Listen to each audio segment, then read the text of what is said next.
All right. So, uh, like I said, this is important to model accurately. When we cut sections, you're going to see the profiles of these mullions. But I wanted to just segue into showing you Grasshopper on the other side here and how it, I'm going to explode this, how it affords you a lot more flexibility, right? So Grasshopper is a parametric modeler. You basically have live input of values that you modify in real time. So I'll show you real quick. Grasshopper is actually a plugin. And so you open it up as a command, and you don't need to follow along. I want you guys to just watch and understand. So, perspective. Let me pull that aside. Okay. So the way Grasshopper works is you reference in surfaces or curves or any other type of built modeled entity. So I just referenced that in, and so I'm going to hide the live layer. And now you can see that it's kind of just a live thing in space. So I'm going to turn off all of these things so you can only see the two that I need to kind of consider here. And so these referenced entities get readily modified in real time. So I'll do, basically, it's a subdivision. So I can divide based on a set of numerical inputs. So anywhere from 0 to 10.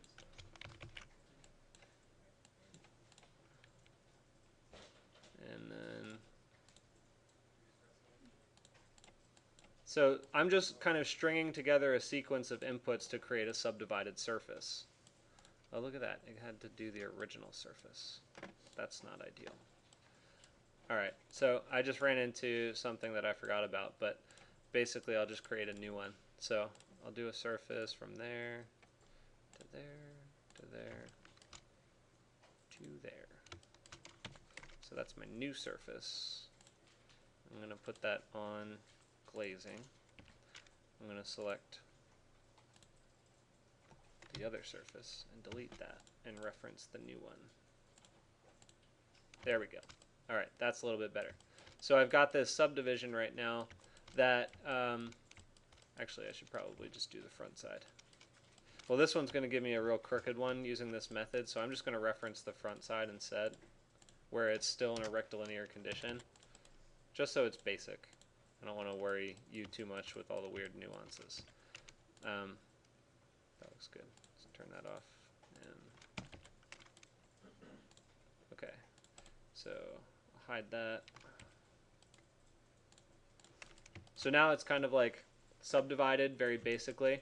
The way that Grasshopper is going to modify geometry is that it has to actually break apart the geometry into component parts. So right now I have faces, edges, and vertices, or otherwise known as points.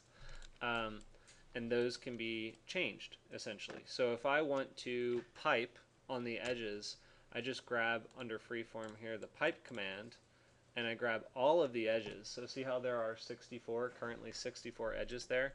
Let me flatten it so it's simplified. And I plug those into the curves that are going to be piped, like that. Can't really see it very well. So those get piped. I can tell it how, actually it'll be half, so this will be 0.5.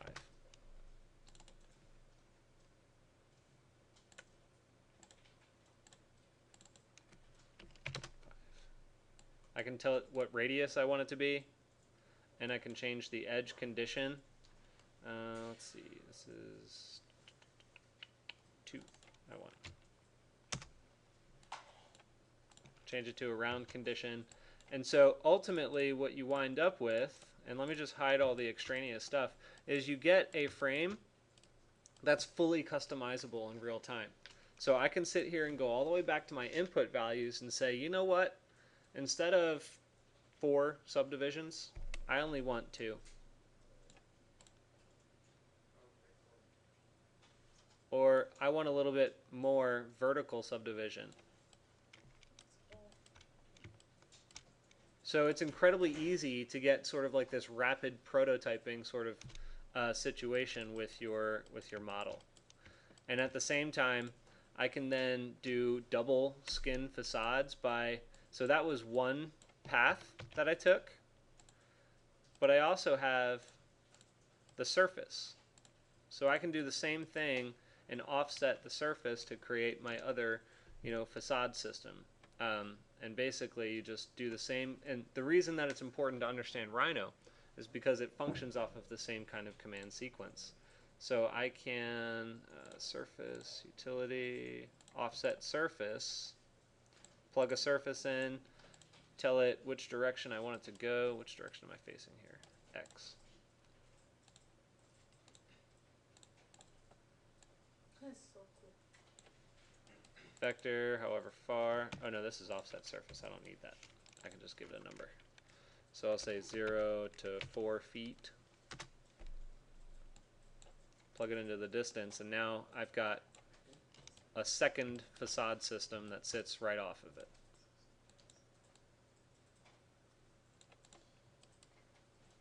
So similarly, at the same time, now that I'm developing this whole system, when I modify the subdivisions of the original surface, because of the position that I placed the offset, I can modify both of those surface subdivisions at the same time.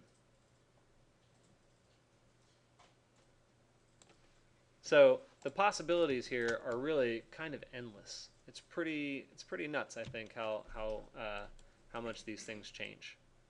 So I wanted to show you that as sort of just a lesson in, I guess, for lack of a better term, futility, because when you get to a point where you're modeling for a 10-story building, all the tiny little mullions, it's going to take you forever.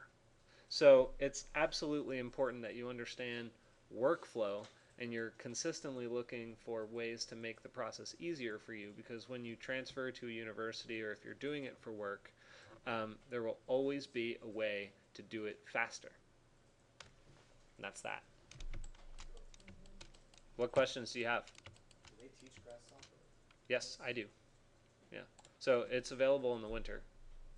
I'm trying to get it to be available in the spring again, because if you look at the website, we do a lot of really cool things with Grasshopper and trying to understand and sort of stretch the boundaries of what design truly is in a digital environment. If the internet will work and isn't broken. Nope, work examples. So these are a few examples of what we do.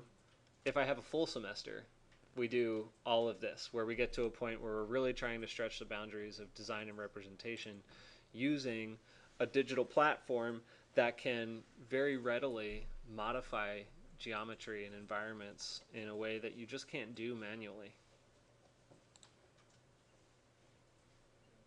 Well, this definitely makes what we're doing seem less impossible. Right.